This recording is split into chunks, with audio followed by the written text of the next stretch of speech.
Again, it is DBJ with Deep Cuts into the DMG. This one is going to be a general overview again of not just magic items, but handing out rewards. And again, I'm pointing this out that for those of us that played from Redbox and First Edition on, have been doing this for 30 plus years, and I'm glad that the Dungeon Master's Guide and 5th Edition has seen fit to put many of these things, these quote-unquote optionals, into writing. Not just optional, but ways to build story, to build character.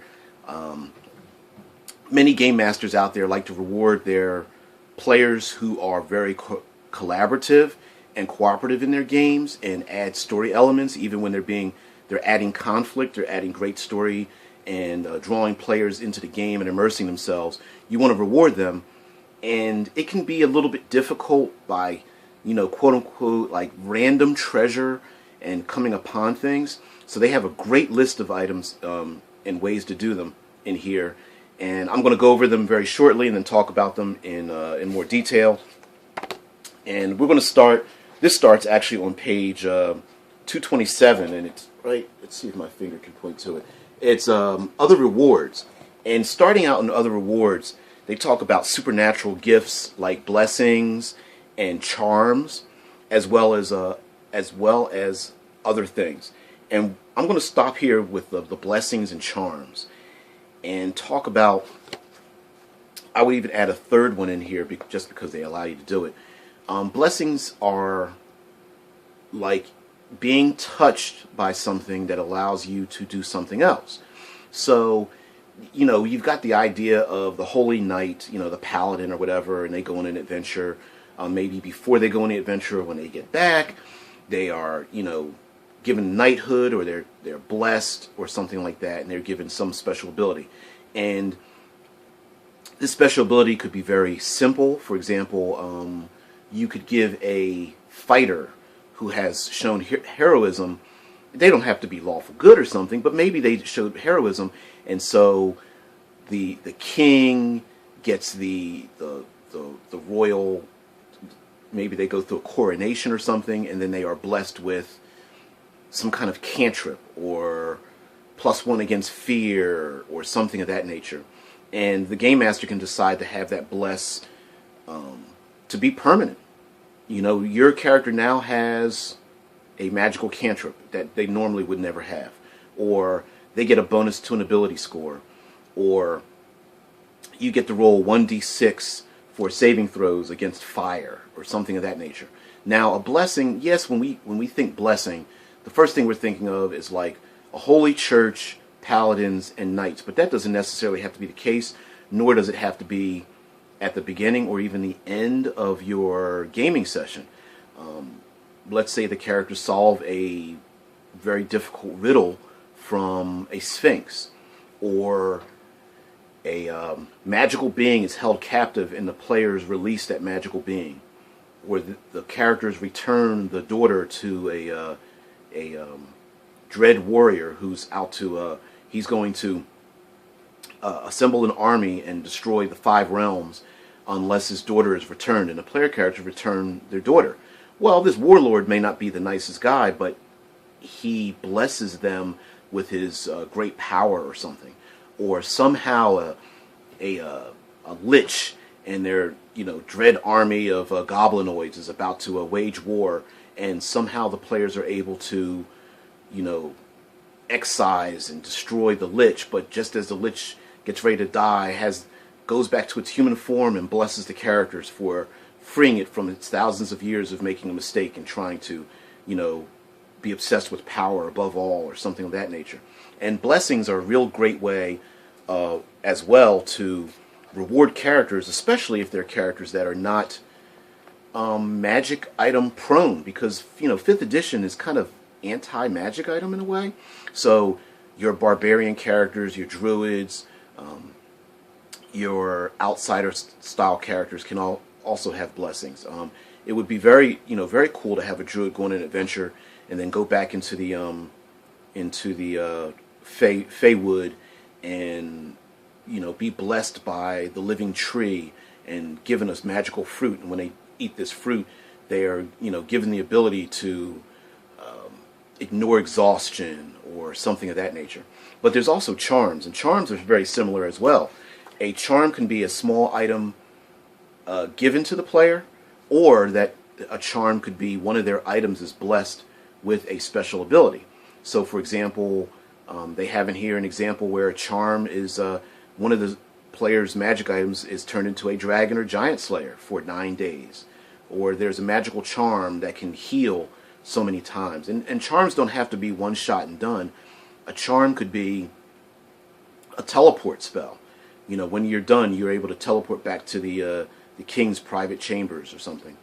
Charms are a great way to add in a magic item, especially the more uncommon ones, to a player character or party and give it a temporary use. So, for example, once the charm only works as long as they are in pursuit of the Giant King, and only works until the Giant King is slain, and then that charm no longer works. So, for example, the player character's halberd or polearm is gifted with giant slaying.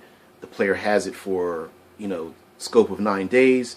After 9-day period, it either goes away or something of that nature. And of course, at the end of the game master could change their mind. There's one other one that I like, and I can't find it in the DMG right now, and those are recipe components. And I don't mean recipes like not just alchemical recipes or recipes to make a meal, but it could be the components to create a very powerful magic item.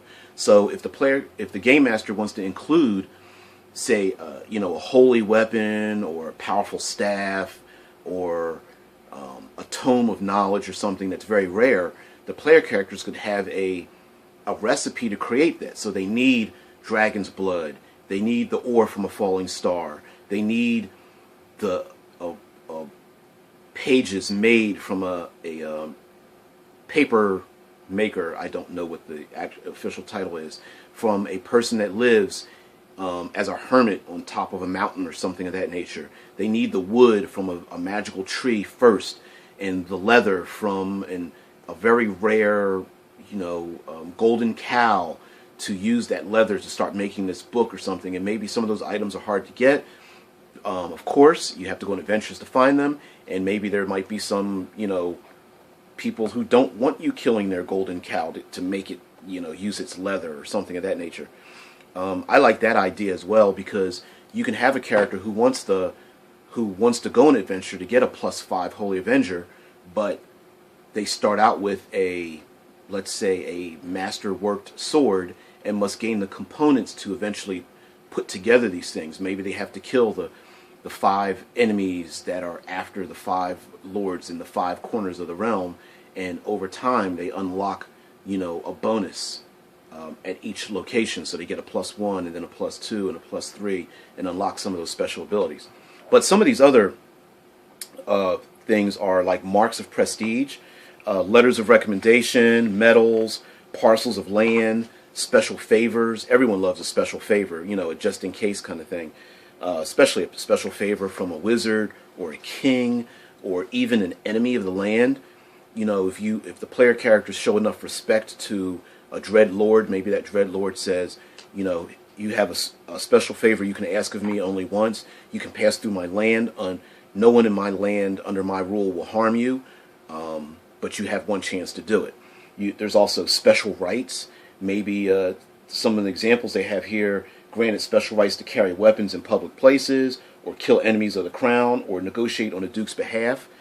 There are strongholds, titles, even training. I even like training. Training is a special thing where the game master could reward a player. Let's say they are a fighter, and that fighter has been fighting magical opponents, befriending the wizard or sorcerer in the group.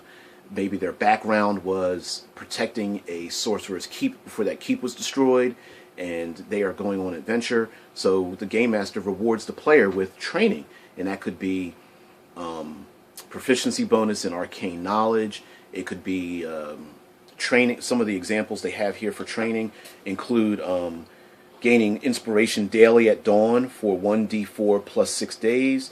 The character gains proficiency in a particular skill, or the character gains a feat. And those can be really, really cool, especially if I would even add for training, along with some of the blessings that I said earlier, that you could have a character class, say a druid or a fighter or something specific, and the fighter gains one of the abilities of the monk class, one of the first level abilities of monk class, or the fighter is so noble that they become a knight and they gain one of the first level abilities of the paladin or a cleric or something. And no, it doesn't increase as the player goes along, but this is another way to, again, the Dungeon Master's Guide, great thing, giving out little treasures. Lastly, I would say about giving out little treasures is don't be limited by scrolls and potions. Change those mofos. They don't have to always be a potion that you drink of some small liquid or something. They can be, items, whether it's a ring or a cloak or a hat or something of that nature. And for example, under special features, it says you can add distinctiveness to a magic item by thinking about its backstory, who made it. There are tables that follow to help you come up with these answers. Any of those things would be great to add to the story and to create a way where the characters aren't bored with the same ring of protection, the same +1 sword, the same, between 1st and 5th level, getting another healing potion, getting another, you can always use the idea of, say, a potion of invisibility, but instead it is a scarf or something of that nature. So anyway, just an idea when giving away magic items, and just coming up with some ideas and things. Really, I'm pretty much done on it, because as I'm flipping through the book even now, some of these things are just sparking some great ideas in me. So of course I'll go deeper into some more deep cuts. And thanks guys for for just being attentive to my channel. Thank you very much. Deep cuts into the DMG. As always, be creative in how you disseminate some of your treasures and rewards to the players. I would say not necessarily treasures, but rewards. And just create a great, organic, living, very personal world for your characters and for your players to enjoy, so that they always want to come back. So as always, DBJ, and be creative, don't be destructive, and I am out.